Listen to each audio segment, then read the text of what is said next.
Hello everyone. Today we are going live again with my friend and NLP Life coach Bogdan, and we are gonna talk about emotional intelligence. Hello. Hello there. How are we today? We are good if I can talk for both of us. How are you? Perfect, perfect, perfect. Wow, I Enjoying. hear for a long time that someone would say perfect. Okay, good, but perfect. Tell me, how is it when you feel perfect? Exactly with the same word. You feel perfect. Well, I have learned that complaining Mm, or using negative words about our feelings actually can make us convinced that we feel the way how we say we feel. Because we reaffirm it to us. Exactly. So mm. go and try in front of the mirror and say, I feel bad, I feel bad, I feel bad. Probably we will get sick. I have noticed that one. A lot of people get sick just from emotions, and I got sick as well. And it was at the time when we used to work together. So let's start with this and tell to people that we know each other from hospitality, and this is one of the most stressful workplaces to work, I think. You work with It people is. and you can really afford a bad day there, right? And I want to share Well, this story just with people, what I had with you, Bogdan, how good you were that time with managing my emotional level. I came to work and I had a bad day. And because you're good with that, you said straight away, please go home. Just go home. And I was like, how you mean? I came to work and you said, I don't need you at work like that. Because my work was really like, I had to be happy. I had to assist the guests. So that was part of my work. The major thing to do there was my happy face, and I was not. So you said, just sort out your things and come back when you will be ready. Next day, I brought clients, everything was great, but you give me this time, and I knew that I always have you at work to talk with. And this is so rare and at the same time so important, right? Because people don't it know is. anymore how to express their emotions, and if they are even if they can express their emotions at work. So let's start with that. As you said, I'm perfect, right? Let's start with this. Like, people don't even listen, right? So you ask someone, how are you? And especially in Dubai, you know how is it? Hi, it means already, how are you? And you just say back, how are you? And people don't listen. It's just, how are you? How are you? That's our hi, right? So first Absolutely. listening, that's why I was here, and first listening to you. What is this perfect feeling? And you said like really good that you are motivating yourself as well to feel better with that. So let's start with this, because we said emotional intelligence at workplace. How is this for you? You are a manager. It's so stressful as well because you need to manage so many people and their emotions. Well, absolutely, it is a challenging.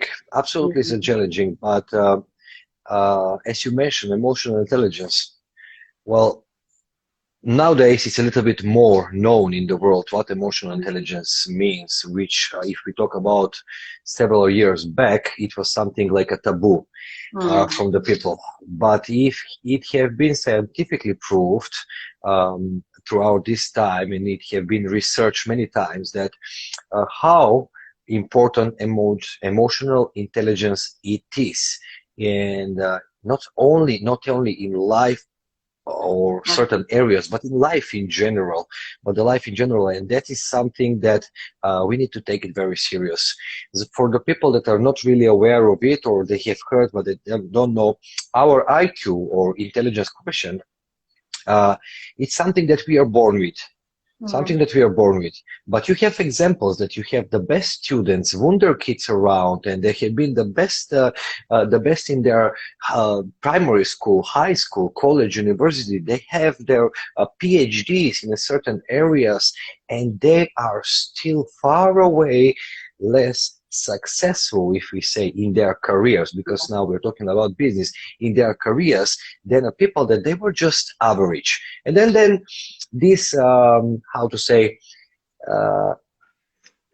that were making the research, they started like, why is this? How is it? And that it was going deeply and deeply, and they discovered that the emotional intelligence is something that makes people more successful in their careers and in their life in general. What is emotional intelligence is just managing your emotions when you're doing a certain activity. Certain activity can be communication, talking, motivation. It can be finishing your tasks. In, let's say, in every industry, and especially in industry that you are surrounded with many people. Let's say in our industry, you mentioned it before, hospitality, not only the employees there that you need to deal with, and their emotions that you need to deal with, but as well the guests, but as well at the same time are the guests. And in hospitality, the guest is always in the first place. We need to understand that. Let's be honest, if I'm a guest and I go somewhere to pay 5 times the price of a meal that I can make it at home, I expect to have hospitality there, and I expect to feel good. And the person that works there, if it doesn't feel good, it doesn't make me feel good, that's a bad host, right? And in this business is very challenging, and is very good to understand the point of emotional intelligence. So quite frankly, in every career, if we are talking about, the emotional intelligence is something that will going to drive you forward. Differently from the IQ, that intelligence, IQ, you cannot develop it. You cannot work on it. But emotional intelligence, you can certainly work on it and improve it, no matter how low you are. If you try more and more and more and working on your emotions, no matter how low you have been, you can still reach a point, improve your performance, improve your will and wish to work and wish to success, and then you start working and the results are coming. That's my small, short summary of what I want to say about the emotional intelligence for the beginning, you know? Very good. So yeah, as we said, like from the beginning, so let's say one workplace and we had one common, which is hospitality. And as we said, yes, it is hard as well for the guests, and it is like long hours, and it's really, really hard to cope with stress, with emotions, and expressing the emotions, because at workplace like that, you just cannot. You can just hide yourself in the toilet, express yourself, and come back like nothing happened, right? And there is so important to have your coworkers to understand your emotional state as well. And there we have introverts, we have extroverts, and before I used to work with you, I remember one girl that now we are best friends as well. She was complete introvert. And you know me, I am extrovert. So when we met at that working place, that was fire. Like, that was crazy. So what was my thought? She doesn't like me. I am new and I'm getting some, you know, things, some benefits that she didn't because she used to work there longer. And it was just big crash like this. And with months of working together, I realized she's an amazing girl. She liked me since I joined the company, but she just didn't know how to express herself, and she needed just time to open herself. And then after 5 years, I think, we moved together. We were flatmates. And I just remember, okay, she's an introvert, so how I'm gonna behave in the morning? Because as we said, it's in all areas of your life. You need to understand different kind of people. So I said, if she needed months to accept me as a friend, but not just accept me as a friend, but open herself up, how it's gonna be as a flatmate, you know? And then I just made a coffee in the kitchen and I went to my bedroom. And I was waiting for a response, you know? Like, it's just a small story that is so important, and at the workplace even more. So she took a coffee, went back to the bedroom. In 30 minutes, when she had her time, she came out and knocked on my bedroom, like, do you want to talk now? Hallelujah. And now she's ready. And I knew that this is her thing. She needs 30 minutes in the morning. That's it. And this is how important it is that if I want to talk for a second in the morning, fine. But if she doesn't want, let's go halfway, right? And this is just one example with introverts and extroverts. And sometimes you just judge someone from your perspective. And we as NLP coaches, we know the best that everything around us is just about our perspective, how we see the world and people, right? So how would you say, Absolutely. yeah. So yeah, what would you say, like you work with so many people and you manage so many people and their emotions and your emotions. And let's first stay on the people that you need to manage and then guess and then yourself as a manager. So what would you say for these people when you see them for the first time and you see how different they are and you just need to give one message out? How would you like do rapport with all these people at the same time? Because you were so good with that when I was working with you, that I really want to know now for like our followers that they're watching us now, what would you say just as a manager? How did you do that? Well, but look, from a manager's side of view, Yeah. from manager side, I have one certain type of working, and first is the micromanagement. So no matter how new people are and who they are and which position they are, no matter higher or lower position, whatever, I always try to micromanage, which means I spend a lot of time with each one individually, so to Mm-hmm. get to know them. To get to Mm-hmm. know them. No, we are not the same people. We are all different, especially here in Dubai. In one venue, let's say, in one company, you can have like around 20, 25 different nationalities, 20, 25 different cultures, 20, 25 different environments that they grew up and they have been conditioning themselves at all the time. And this, to send a general message, you will not going to be effective. To be in Yeah, front of yeah, 40, yeah. 50, 100, 300 people, to send a general message, if it's just information, it's fine. But if you want to lead, you need to get to know them. And what get to know them? First, what I wanted to understand about all of my employees is the most important part. What is motivating them and what is Mm-hmm. demotivating them? So I wanted to see their emotional state, what makes them happy, what makes them sad, what makes them angry, what they can cope with, what they cannot cope with. And this, I used to do it by regular conversations, and at the same time, I always ask many questions. Many questions. I get to know the people. Questions are I powerful. open myself. I open myself in front of them because I have nothing to hide. And at the same time, I ask many questions because I really want to get to know them. Because Mm-hmm. as more I know them, how do they react or they respond to a certain things, as better our path journey together will be as an employee manager or vice versa, or as a colleague. That doesn't matter. So in that moment, when you spend a certain amount of time on a regular basis with the people around and you start understanding, then you can get from all of them a common message. Then you can get from all of them something that is driving them forward. Then you can get something from all of them that will going to complete it. And then you start putting the puzzles together.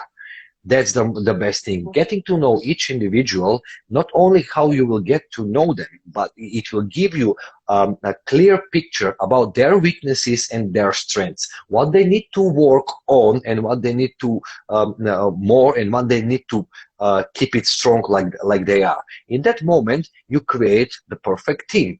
Which one where it should be, which one can clash with someone because you have two different personalities, which one will going to complement each other, and then you start making this chess game, the puzzle game, you start putting there and there and there in order to create the perfect team. I'm a very, how to say, um, uh, I forgot the word, how to say, they're always people fanatic about creating teams. I have fanatism of creating teams, and doesn't matter in which industry it is, I take it like this. You have a football team. Not everyone can be in the attack and score. Yeah. Not everyone can be in attack.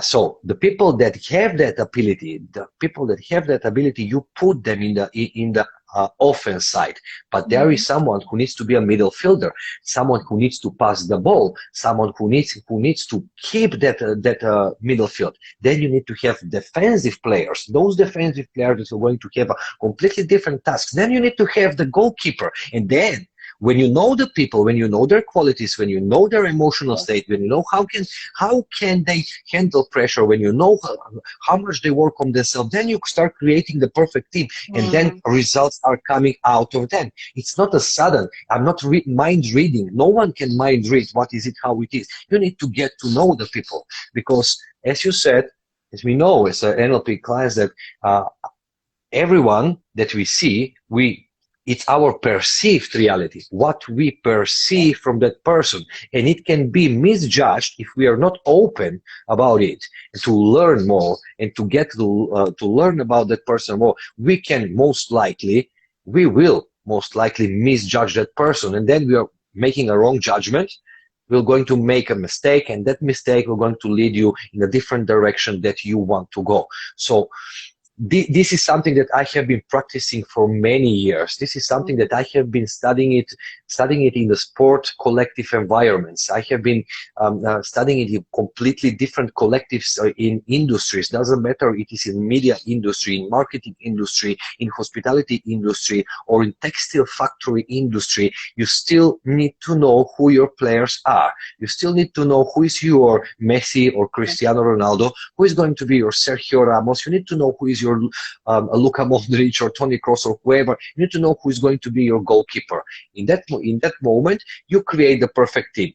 Then, only then, when they know their positions, you start working on their weaknesses a lot if they want to be in a better position, right? If they want to grow, if they want to do, then you start working with them by showing positive examples from the other people. So this is certain type of me personally, I have been like this in the school, and I have been this in my whole life. If someone is better than me in something, doesn't matter, is in the school. If someone is better than me, knows more, or being better in these type of things, I'm not going to even sleep until I start improving and come at least at his level, and after to overcome it. So competitive spirit, obviously. Athlete as well, right? You've been athlete as well. So you Yeah, are one person for a that good I know 20 years. Exactly. So you're the person that you can tell this as athlete, and then you've been as well in the fitness. You've been a fitness coach. You've been personal trainer, and then life coach, and then manager, the leader. So it's so many roles that you need to play, and then a partner, then a friend. Like, it's so many things. So what would you say when you have this kind of position and you still take time for your emotional roller coaster, somehow to balance and do all these roles in some balanced way? What is the first key? Because today we were not going to talk like so long, but one key that you would say, because now we are talking about football and these examples, like I had to say how good you are with that. You know what is the key? It was the same question that you asked me when we started the video chat. It is, how do you feel? The key is, how do you feel about a certain thing? How much do you believe in yourself? How much you believe in your skills? How much you believe that you can succeed? How much you believe that you can improve? Many people are living in delusional. I don't want to offend anyone, but they are so potential. They have so much potential, creativity, hardworking people. But that limiting belief of, oh, I will never going to able to do that. I'm never going to be able to do that, is keeping them away from the path of growth, and instead they are in plateau or going downwards, which everything that was leading me through all my life, in the sport, in the school, in the university, in every industry that I have working with, communication with people, is how much do I believe in myself that I can do this. And when you do it, please feel good about it. Don't do it just to do it. We have two things here, right? Because the last time we were talking, and I'm gonna just add later the video that you can watch, what the limiting beliefs are and how the subconscious mind works, how the conscious mind works, because we have expressions that some people wouldn't understand. What is the limiting belief? Yeah. So we're gonna attach this later. So yeah, there are beliefs, there are emotions, right? So what would you say to balance all these emotions, because you're so passionate about things, right? And sometimes you just burn out as well. And you as a leader, you need to be all the time so strong for all these people, for the clients, for the people that you manage. And then is you that sometimes people just see you so strong, such a strong personality, that maybe no one really asks you and listen, how are you doing, right? So then you need to be there for yourself and still find someone to talk with, right? Like, I really want to do this message, you know, as well for the leaders, that they cannot be just strong for others, but themselves, and as well to have someone to talk with. Like, talking and listening is healing, right? It is. Communication, talking and expressing yourself, it is healing. And there is no perfect human being, and there is no Superman in the human beings right now. At least we think like that, right? So we all have emotions, and we all have some buttons that can be pushed, and we all have some red line that we should keep ourselves down, but sometimes we go over. With the time and with the experience, is the control of the emotions, is the control of the emotions that really means when you are on a leadership position. In your leadership position, first you need to lead by example. Yes. So no matter how, you need to lead by example. What that means, you cannot teach someone to walk if you're crawling. You cannot motivate someone to respect the rules and the policies if you, who wrote themselves, you are not following them, and you're not guiding yourself by that rules. So leading by example, and leading by example is simple. You accept what is it there, and they need to see it. And leading by example can be positive and negative. If you do positive things and you're a leader, they will follow the positive things. If you do negative things that are contradictory, they will follow the negative things. And then after, if you ask me, why did you do that? What makes you do that? Well, you are doing it. Why I shouldn't? You taught me that. So in that situation, it's a little bit complicated to explain without talking too much. But I will try to be short. Yes. Try to be short. I will try to be very short. So it is. To come in that state, to balance myself, is what I said. The first thing is belief. Believe in yourself and believe in your skills. Second, believe that you can achieve that what you want. And achievement is not success. Okay, let's say higher sales or to achieve gold medal.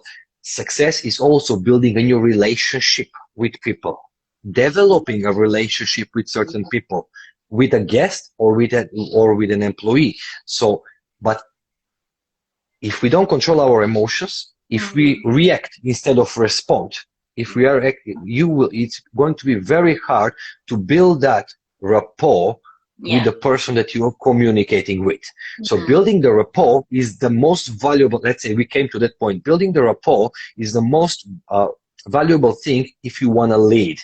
Because what is rapport? It's familiarity between two or more people when they will start thinking or about something familiar.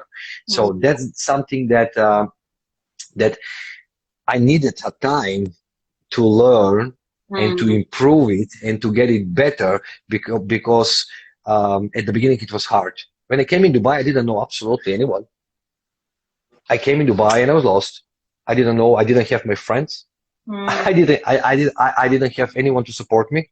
I didn't have absolutely. I had myself only, and I came. Right, as it says, and you made it stronger, and this happened. Yes, and it came, and then I started to see so many nationalities around me that I have very close communication with. And then I started to study each person, how they think, how they do, how they react in order for me to appear better in their eyes. You know, I wanted to make friendships. I wanted to make people around. You know, you are new, you come inside, you're in a company, you have 100 people, no one sees you. They ask you, how are you? But they ask you, how are you, just to sound nice, right? But in our human being make communication now, how are you doesn't really mean with the people, you know. And exactly. This is the thing, communication. It's so important as well to open yourself, because now in nowadays, I'm gonna say, it's becoming shameful to come vulnerable at work or just be sensitive about things. So sometimes it's just so important as well to know where to express your feelings, where not to express your feelings. So that's why I'm saying how important is this to know your emotions, how to manage them, how to express them, when to express them, and whom to express. And communication here is the key. To know who to communicate, even if this is just yourself. You can just go, as I said last time, to the toilet and talk to yourself. It helps, whatever you need. Or call someone, or just have someone at work, even if you think, right, for the people who are watching, that they are not able to listen to you, try. I remember, especially right there where I was working with you, it was another manager. I came to work, and his way of motivation was, so how is your sales? How is your sales? How is your sales? I remember like it was yesterday. Every single day, this was hello. Hi, Tanya, how is your sales?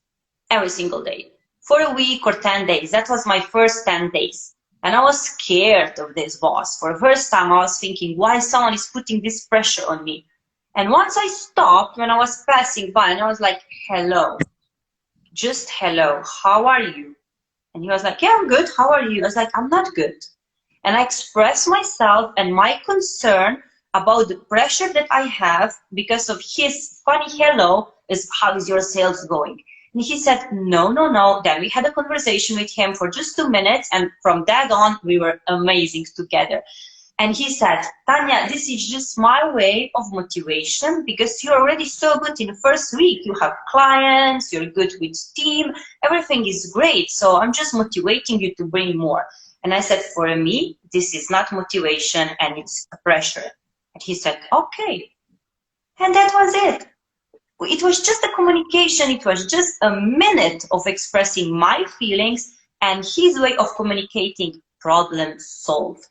But what people will, they go to other coworkers, my boss is blah, blah, blah, and blah, blah, blah, and blah, blah, blah. Maybe the boss just thinks that he's motivating them, but he's putting the pressure on them. So there is that communication is so important that I would say it's crucial absolutely everywhere. Let's say we're talking now working environment. It's crucial. Why? Let's say between colleagues, what I always encourage someone is, don't hold in yourself if there is a misunderstanding between you two, you three, you five. That doesn't matter, right? Don't hold it in yourself. You remember we have been talking about this in a long time ago. So what else? What I advise to the people, and this is how I do as well. If something happens during shift, first don't get offended, because it's a stressful environment. We all overreact. Because it's easy to say, don't get offended. Help me out to give the message to people how to not get offended. There is the catch. If you understand, or if we understand that working in a stressful environment can force out of us something that we don't mean, and you don't take it personal, if you don't take it personal, then you can ask yourself a very simple question: where is the good in it? For example, you insult me, right? Something happens and you use very bad word in it. Ask yourself, where is the good in it? In that moment, you don't have time to think about why she's offending me. If she wants to talk something bad, did I do something wrong? Or is it this? Is it this? Isn't this? There is no overthinking. There is no overreacting. There is not reacting in the same way, but you just balance it. Okay, where is the good in it? Don't take it personal. move on aside. That grudge you're going to still stay there. Stay there for the whole shift, and probably you will go home and sleep. But what is the the best thing here? Straight after the shift finish, call that person around and communicate and express yourself. Listen, you said to me this and this and this, or you reacted at me this and this and this way, this and this way. Me, without arguing, without responding with the same anger, with the cold head, you just go, you said, listen, this type of things offend me. And I believe so that if we want to create and work together and have a very blissful, peaceful environment, we should get to know each other a little bit better. And I'm telling you right now, these type of things are insulting me, they are offending me, and let's find ourselves in the middle, so we can find a way how to work together. When you open yourself in that way, vulnerable, you say that you get offended, you're vulnerable yourself. There is no other person in the world who's going to say, I don't care if you get offended. No one will going to say, I don't care if you get offended, do whatever you want. But if you call on a side and you say, listen, why did you talk to me like this? You are this and this and this and this and this and this. Then you are going to have the same response, and that loop will never going to finish. I call it always channeling emotions. If someone is in a hot mode up here, if you try to go in his or her hot mode, they will try to go more. Then you will try to go more. Then you will try to go more. That argument, that unease will never going to stop. But if someone is in a hot mode here, balance it and you be here. You be here. In that moment, no one will going to play. And little by little, that person will come down and you come to understanding and problem solving, most likely. So there is how you receive someone's emotions, how you perceive it, and on the other side as well, how you put the boundaries. So I had experience, my friends at the same table had a problem with one guy who was actually a manager of the restaurant, and he always treated me in a very, very polite way, because this is my energy. I respect myself. What I attract is people who respect me. And this lady next to me, she is amazing, and I respect her really, really much because I know her for a long time. But her energy is in the way that she doesn't respect herself. I know her for a long time, so I know that she doesn't respect herself. And here we could go deep now into the energy we both.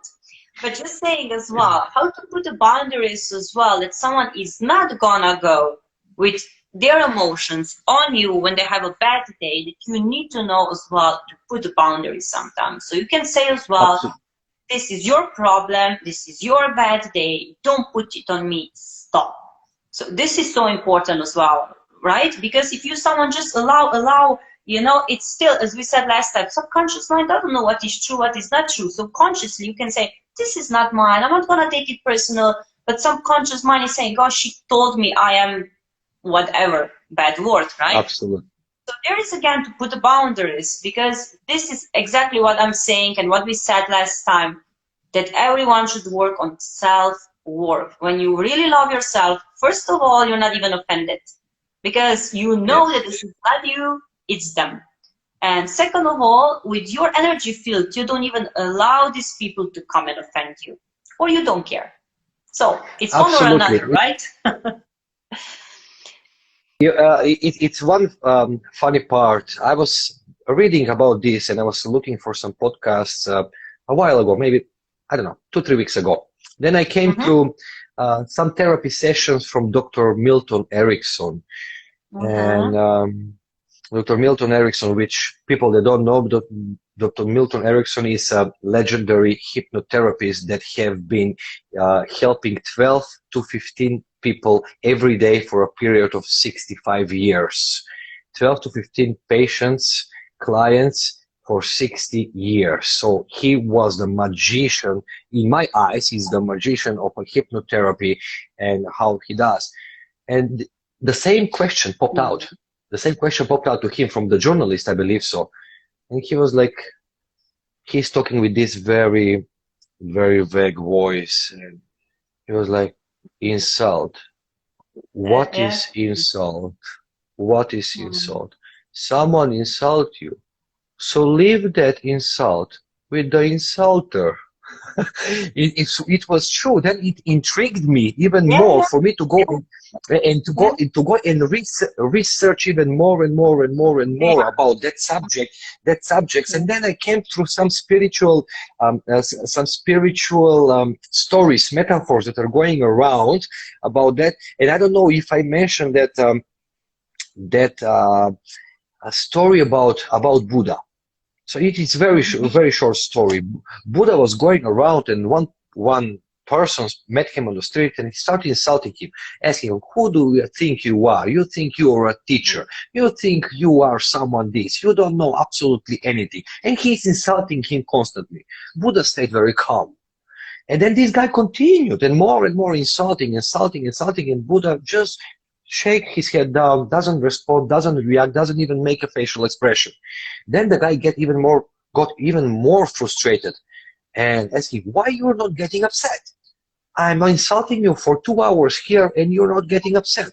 Then Buddha asked him, "Let me ask you one question. If you buy me a gift, but I don't want to accept it, who does this gift belongs to?" And I was like, what are those stupid questions? No, if you buy me a gift and you want to give it to me, but I don't want to accept it, who does this gift belongs to? He was like, "Well, if I got it, if I buy it, and you don't want to get it, probably for me." And he was like, the same with your insults. No matter how much you want to give me your insults, I don't want to accept them, so they stay with you.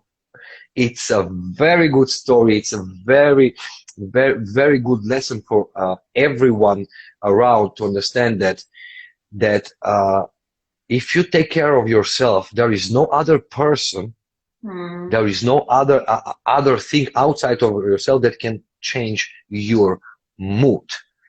It cannot be changed, because you cannot make me angry, because anger is not a thing. Anger is not something that you can bring it from your head to my head and install it. It's not a chip that you will go there and download the anger in my head. Anger is something that I would create, or you will create. We create in ourselves. So if we find a way, and we can find a way, how to eliminate and how to process the things and the words and the behaviors of other people, we will never going to get angry again. We will never going to feel bad, because simply we give a different meaning of that words. I want to give a different meaning of the words that are usually treated as a wrong or bad in our society or environment. So if I receive those, I give a different meaning. Let's say that negative and positive emotions, they don't exist. You just say in the way that people understand. But they learn you. They always learn you to do something. So even when you're angry, maybe you get a conclusion, oh, I really need to work on myself, so I'm going to leave this job. I'm too good for that. This boss is not even like, tolerant to me. So I'm going to do, I don't know, my way to do my business. So this can be like really, really good. So it depends how you're taking it, of course. So one more thing. What would you say before we set people that we are managing, and as a leader, and then for the guests? So this is now the third one, right? Which we don't know. They come, they go. Okay, maybe you have some clients that they are there like a long time, so you know them. But what about the record with these people? They just come, you met them, so how you manage their emotions, if they got angry or really stressed out about the other table they're next to, how you're managing so many guests coming in daily? Well, as I said, building the rapport with the guest is the most important part. And how you will build a rapport with the guest, how you will build. Listen, there is no person in this world that doesn't accept compliments. Give a compliment to a girl, give a compliment to a guy the first moment when you see them, and you already are one step forward from making a friend. Let's be honest. And we can appreciate if you appreciate that guests come in your venue. If you appreciate Yes. If you appreciate that that guest comes to a venue, even if he is in a bad energy, let's say, like you said, or in a negative mind Mm. state at that moment, if you are appreciated and you are very congruent and certain with that appreciation that are coming, they will feel the energy. You don't need to change them. You cannot change Mm. them. You Mm. cannot do it anything, but you can change how you see them in the same moment. In that moment, you will build up the rapport with the guest very easy. As I said, how I build the rapport with most of the employees, asking questions Mm. as well. And then, Exactly. asking the right Then you question. listen to them. Give a compliment and ask a question. But when they answer or Mm. they ask you something, listen. Listen very carefully. Mm. Don't listen to respond back. Listen to understand. Listen to their complaint and try to first empathize, put yourself in their shoes, try to figure it out, what is the problem, what is the issue from their side, their point of view. Correct? Mm. That's something that you need to do. Try to empathize, how do they feel? So in that moment you know what to say and how to respond in this type of, let's say, complaint or some let's say uneasy situation that is happening between these. But when you are very certain about that, and when you're congruent about that, when you really want to help that person out, that person will going to understand. Mm. If you're just being fake and you're just copying words like coming out from a script, everyone will going to feel it because you're talking, you're as a robot, you are behaving as a robot. There is no spirit in you, there is no soul in you, there is no emotions coming from you, and absolutely you will never going to solve any problem, especially with a guest that is coming and paying a lot of money in your place. So first ask the questions. It's very simple. Listen to them, listen to their complaints. You were so good with that. You know me. I was always like, Bogdan, calm. Now I'm better with that. Like, we are learning, we are growing.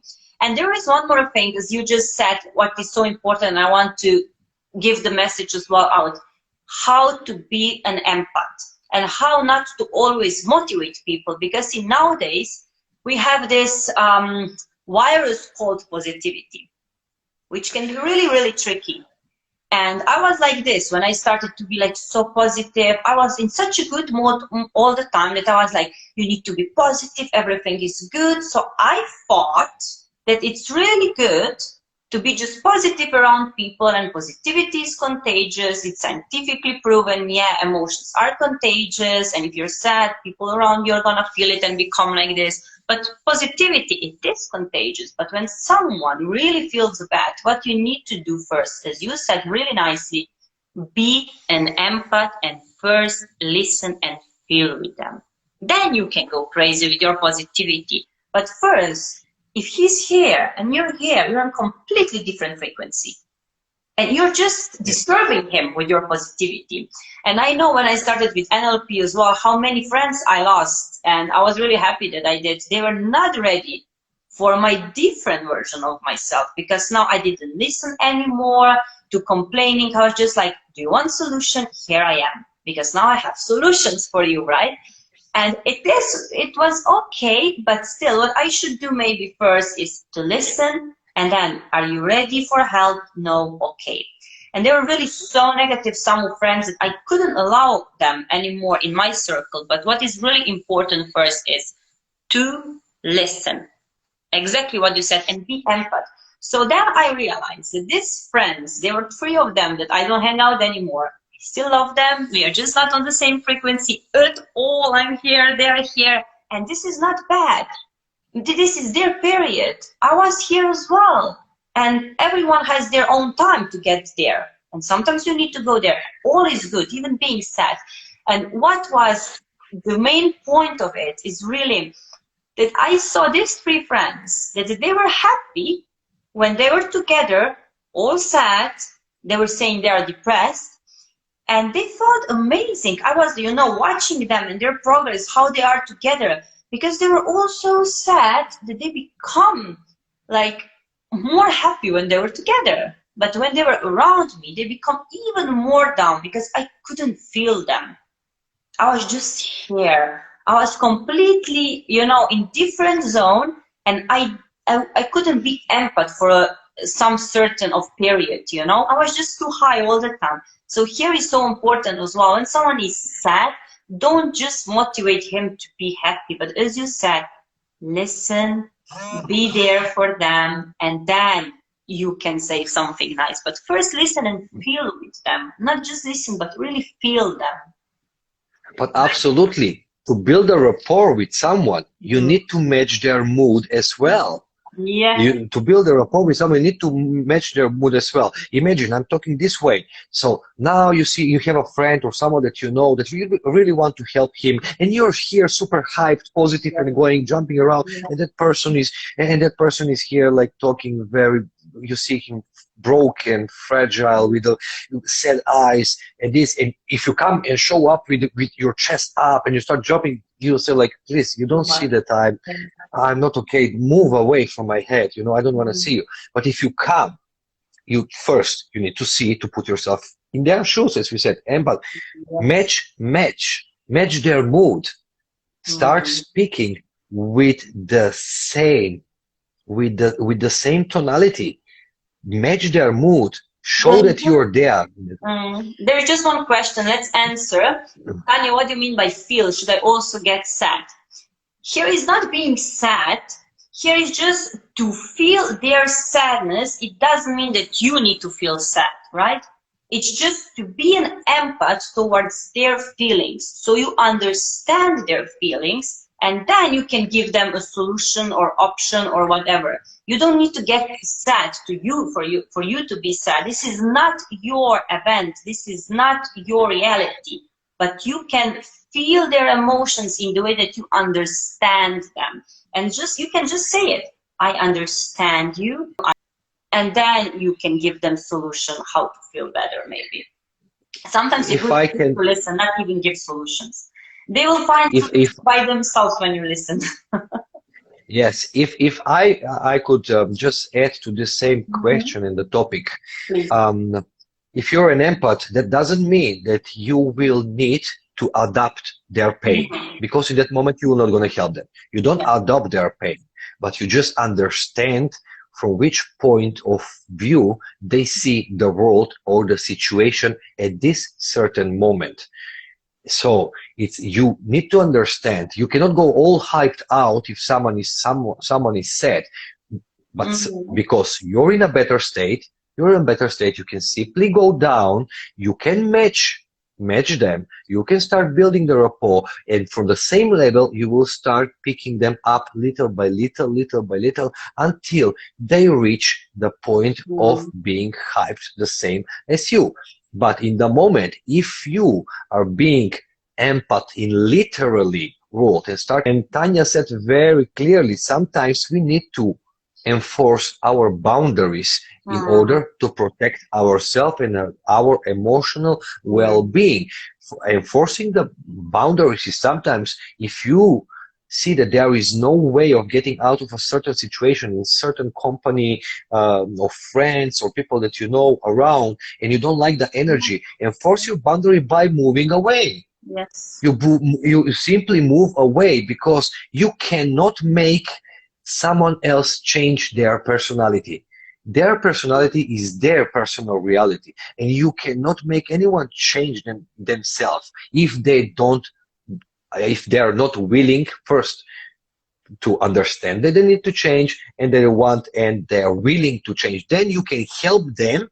You cannot change them. You can help them to change in a positive way. But if they don't want, and they continue like this months, years, you don't need this type of people around yourself for your own well-being, especially if you're a very, very empathic person and you're adopting the pain from everyone else. Imagine you're around, you will start adopting pain from the people in the supermarket. How you will go home? Exactly. Simply like that. The environment affects us all the time. Like when this coronavirus started, you know, I was so positive. I was still like, I don't even believe in that, la, la, la, la, la. And the anxiety from people affects me that I just locked myself in the room for a day. I put my feelings out on the paper. I did my things that I had to do with anxiety. So I was ready to help again other people. What are you guys talking about? So, oh yeah, next time I need to do that. I saw the option that you can put even on live the topic that you have. So we are talking about emotional intelligence at workplace. So how you manage your emotions and how important is that, and how you help others to manage their emotions and their emotional state. So if you have any more questions, guys, please ask now. If you don't want to do it publicly, you can text me or Bogdan or both of us, and we are here for you to help with any questions that you have, right?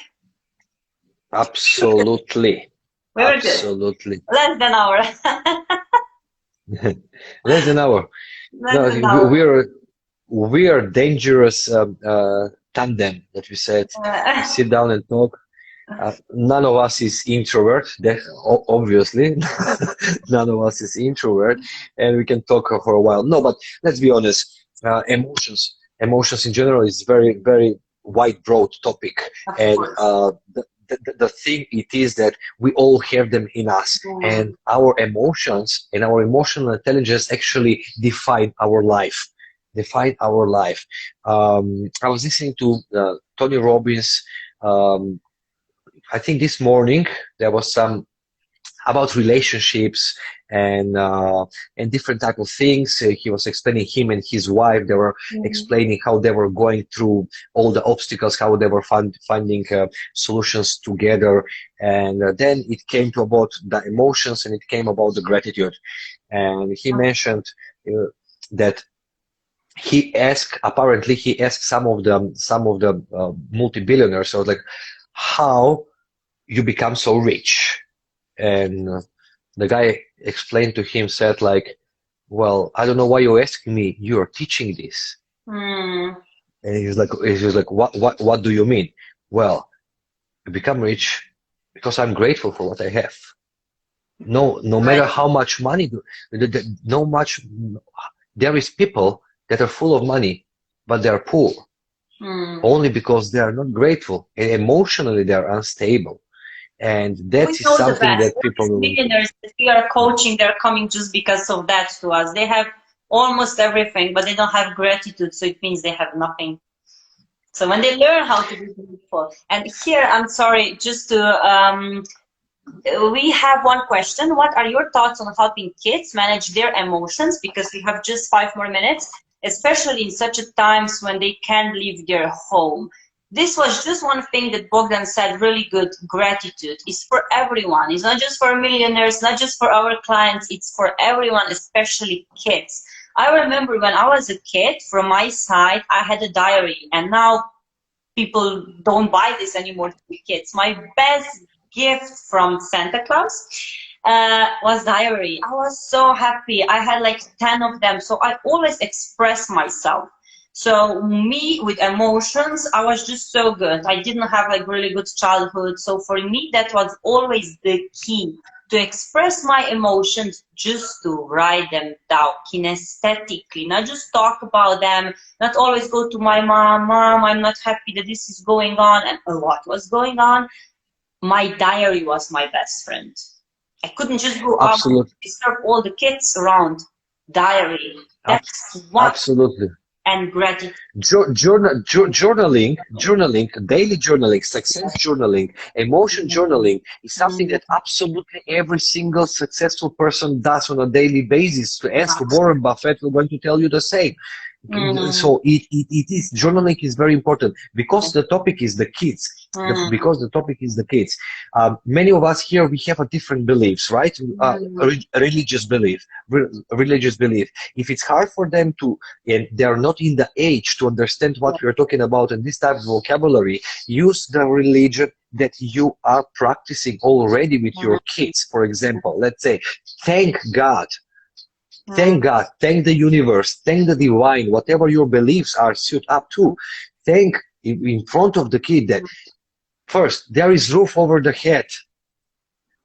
Grateful that you have roof over the head. Grateful to be because there is running water and a clean water. And you can even associate with a negative example somewhere in other countries where the kids doesn't have really clear water to drink or to take a shower. Teach them to be grateful about the food that they have on the table. Teach them that they need to be grateful about the phone that they can watch this podcast right now at this moment. Teach them that they should be to be grateful about the TV that they have, to be grateful that they have very supportive parents that they care about them. Teach gratitude. But to teach gratitude, you need to be grateful the same. Exactly. Now we won't have time to talk about gratitude. Maybe next time it's gonna be a topic just gratitude, because this is like a good topic. And guys, please Google all the benefits of gratitude. There is so many scientifically proves how gratitude helps with everything. So here is gratitude, here is journaling, here is the expressing the emotions. And for everyone who were not here from the beginning, I will put on IGTV and Bogdan will share. Later I will put on YouTube. So this video you can all see later as well. So it's that as well. How do you feel? And be there and listen to them. So many times I have clients that I'm just asking them simple question, how you are, and they're just like sad or happy or I don't know. That's it. And then we go to the levels of the emotions and they get lost. And I'm like, what's your thought? I don't know. They are not present in their body and in their mind. So to teach them being mindful is so important. And mindfulness, again, is another topic. So we can continue this next time. Okay, Bogdan? We have our hour of mindfulness, mindful show. So thank you so much to be with me again. And thanks everyone who were joining us. It's always a pleasure. Always a pleasure. See you on next time. Find a topic. We will see. Or guys, please suggest some topics. Yes. The people that are going to see this one and the IGTV, please suggest, write in a comment, put a topic that you want to discuss about it or to learn about it, or we just share opinions or put questions so we can discuss freely, because I want to learn from you as well about many things. Exactly. Thank you so much, Bogdan. Have a perfect day, as you said, okay? My day is already perfect and I will finish it the same way. Very good. Thank you, Bogdan. Bye-bye. Bye. Bye-bye.